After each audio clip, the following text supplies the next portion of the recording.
नमस्कार मित्रमैत्रिणींनो, welcome to my YouTube channel आयुष्यावर बोलू काही. माझा आजचा विषय आहे माहेर. मी तशी नागपूरची, माझं माहेर नागपूरचं. आणि माहेर म्हटलं की अंगावर जसं मोर पंख फिरवावं तसं हळुवार संवेदना माझ्या मनात निर्माण होतात. माहेर म्हणजे चैतन्य, उल्हास, हसी, मजा, खाणे पिणे, फिरणे, असाच माझ्या आजच्याने असाच होतो. माहेरी जायचं म्हटलं ना तरी या वयात म्हणजे 70ची आहे बरं मी, तरी सुद्धा एक अलौकिक तेज माझ्या चेहऱ्यावर झळकतं. मनातली ओढ मात्र खूप तीव्र होते. पहिले कसं असायचं, ट्रान्सपोर्टेशनचा प्रॉब्लेम असायचा, पटकन माहेरी जाता येत नव्हतं. मला हवेतून उडून जावंसं वाटायचं तेव्हा, पण नव्हतं जाता येत. पण आता कसं, माहेरी जायचं म्हटलं की पटकन विमानाने चाललं जातं आणि पटकन पोहोचून जातं नागपूरला. पण माहेर म्हटलं ना की एक वेगळीच ओढ असते आपल्याला. तर माझ्या माहेरी मला माझे भाऊ भाऊजया, भाचे सुना, माझी बहीण, बहिणीची मुलं ही सगळी आहेत. तर माझे जे भाऊ आहेत 2, त्याच्यातला एक भाऊ दुर्दैवाने करोनामध्ये गेला. तो तर देव माणूसच होता. त्याच्याबद्दल व्हिडिओ सांगायचा तो पुष्कळ वेळ लागेल. तर माझ्या भावजया ज्या आहेत खूप चांगल्या आहेत. मोठी भावजय माझी डॉक्टर आहे, डाऊन टू अर्थ आहे बरं, पण जरा रिझर्व आहे.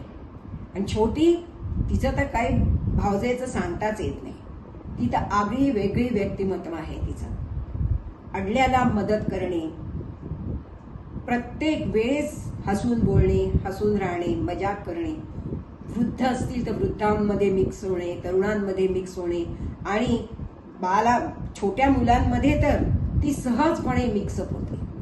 असं हे आगळं वेगळं तिचं व्यक्तिमत्व. तसेच माझ्या भाचे आणि भाचे सोन्या, भाचे तर चांगले आहेतच, यात वाद नाही, पण माझे भाचे सोना पण खूप चांगले आहेत. त्यांना पण आम्ही यावं असं वाटतं. असं नाही वाटत की आते सासू आहे तर काय, पण नाही, खूप छान आदर सत्काराने आम्हाला बोलवतात आणि आनंदाने राहतात. आम्ही सगळे मिळून मिसळून राहतो.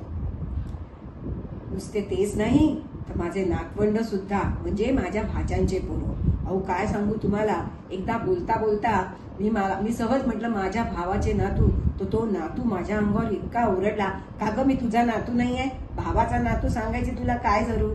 म्हणून सांगते, तो माझा नातू 2 आहे. 2 भाच्यांना 2 नातू आहेत, एक रुद्र आणि अबीर. दोघही फार हुशार आहेत. तसेच लहान जो आहे तो ड्रॉइंग मध्ये एक्सपर्ट आहे, तसेच क्लासिकल गाणं खूप छान म्हणतो. आणि रुद्र जो मोठा आहे त्याचं तर काही विचारूच नका. अहो हे जे मी बोलतेय ना, हा जो व्हिडिओ आहे ह्याचं जे चॅनल काढून दिलंय हे त्यांनीच काढलंय. 11 वर्षाचा आहे तो. पण त्यांनीच म्हटलं मला, आजी तुला बोलायला आवडतं ना, तर तू स्वतःच असं चॅनल का बरं काढत नाही, म्हणून त्यांनी काढलं. माझी मुलगी IT इंजिनियर आहे, पण तिलाही तो समजावून सांगत होता की आजीला बोलायला आवडतं तर तिचं एक युट्यूबवर चॅनल काढून दे ना तू. तिने चुपचापपणे सगळं त्याचं ऐकलं, त्यांनी सगळं प्रोसिजर केलं आणि माझं इंट्रोडक्शन जे आहे ते त्यांनीच सुरुवात केली त्याची. तसे हे माझे सगळेजण माझे माहेरचे माणसं. माझी बहीण ती तर खूप समजूतदार आणि खूप सोशी. तशी तिची मुलगी सेलिब्रिटी आहे बरं, खूप छान डान्स करते आणि ती कोरिओग्राफर आहे खूप चांगली. तर हे असं माझे माहेरचे सगळे माणसं नंबर 1 आहेत सगळे, आणि सगळ्यांमध्ये स्ट्रॉंग बॉन्डिंग आहे. असंच माझं म्हणणं आहे की हे बॉन्डिंग पुढच्या जनरेशनमध्ये पण असंच राहावं, ही माझी मनापासूनची सदिच्छा आहे. आणि हो, सर्व मित्रमैत्रिणींनो, तुम्ही पण आपल्या माहेरी अशीच राहा आणि सुसंवाद साधा सगळ्यांशी, म्हणजे मला माहेर नाही असं म्हणण्याची वेळ तुम्हाला येणार नाही. खुश राहा, आनंदी राहा आणि कार्यरत राहा. तब्येतीला सांभाळा. नमस्कार.